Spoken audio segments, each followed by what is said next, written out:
Broiler মুরগি পালনে লাভবান হতে হলে ভ্যাকসিন দেওয়া বাধ্যতামূলক। কিন্তু আমরা অনেকেই জানি না যে ভ্যাকসিন দেওয়ার আগে ও পরে ছোট কিছু ভুলের কারণে পুরো ভ্যাকসিনটাই বৃথা যেতে পারে। আজকের ভিডিওতে আমরা জানবো ভ্যাকসিন দেওয়ার সময় কোন কাজগুলো একদম করা যাবে না। চলুন শুরু করা যাক। অসুস্থ পাখিকে ভ্যাকসিন।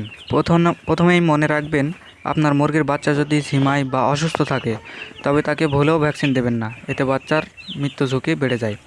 অ্যান্টিবায়োটিক ব্যবহার। ভ্যাকসিন দেওয়ার অন্তত 48 ঘন্টা আগে থেকে কোনো কড়া অ্যান্টিবায়োটিক খাওয়ানো বন্ধ রাখুন, অন্যথায় ভ্যাকসিনের কার্যকারিতা নষ্ট হতে পারে। গরম আবহাওয়ায় ভ্যাকসিন। দিনের প্রচণ্ড রোদে বা গরমে ভ্যাকসিন দেবেন না, সবসময় ভোরবেলা অথবা রাতে যখন আবহাওয়া ঠান্ডা থাকে। ভ্যাকসিন রেডি করার পর 1 থেকে 2 ঘন্টার মধ্যে তা দিয়ে দিতে হবে। ভ্যাকসিন দেওয়ার পর কখনোই কড়া ওষুধ সাথে সাথে দেবেন না। ভিটামিন সি বা ইলেকট্রোলাইট মিশিয়ে দিতে পারেন। সঠিক নিয়ম মেনে ভ্যাকসিন দিলে আপনার খামারের মুরগি থাকবে নিরাপদ আর আপনার লাভ হবে নিশ্চিত। ভিডিওটি ভালো লাগলে লাইক দিন, শেয়ার করে অন্য খামারিকে জানার সুযোগ করে দিন। আপনার কোনো প্রশ্ন থাকলে কমেন্টে করুন। ধন্যবাদ।